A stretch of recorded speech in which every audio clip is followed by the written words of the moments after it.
And it was just a hop across the Irish Sea over to England, Yorkshire to be exact. And it was in the heart of England, Nostell Priory, that former World's Strongest Man Gary Taylor got us underway in the truck pull. 17 tons, and it's the daddy once again who's looking for a victory. Well, the man from Great Britain, Belfast to be exact, was not happy losing in Southern Ireland. 26.12 was a huge time. But how about this young American, Jesse Marunde? Was he the superstar of the international scene to be? I think so, with 25 seconds in the truck pull. And he wasn't just a flash in the pan either. He followed it up in this flip and carry. The first heat had two bad injuries. A Brutus popping his biceps, and that was bad news for the Lithuanian. No one else had finished it up to this point, but Jesse Marunde makes it look like nothing. 360 kilos. That is a phenomenal weight.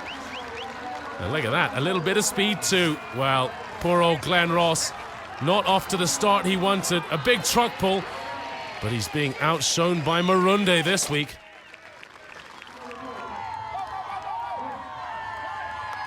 But does just enough for second place.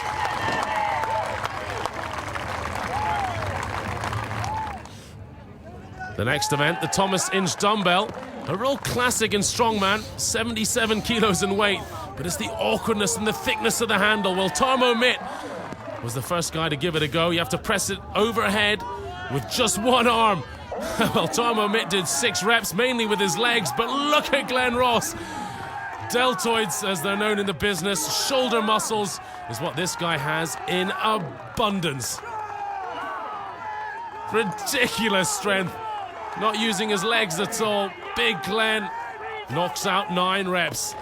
Surely it was to be Glenn's day in the Thomas Inch Dumbbell. But was it? Jesse Marunde on his right arm, knocked out 5 repetitions.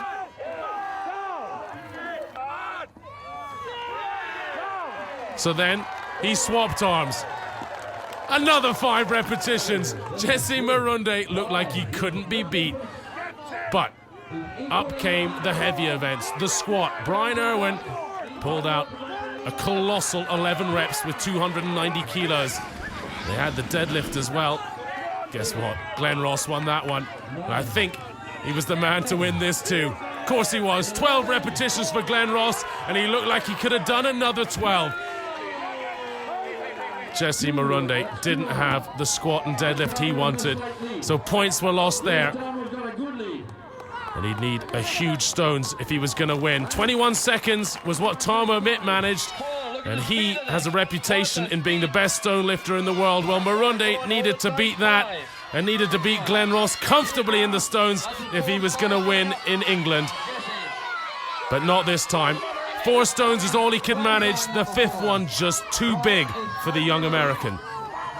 Well, Glenn Ross, with his own unique style in stone lifting, holding it with one leg and one arm virtually, he managed 4 stones. Not quite as quick as Marunde, but enough to take the victory. 60 points. 4.5 points ahead of Brian Irwin, who actually took the silver medal. Marunde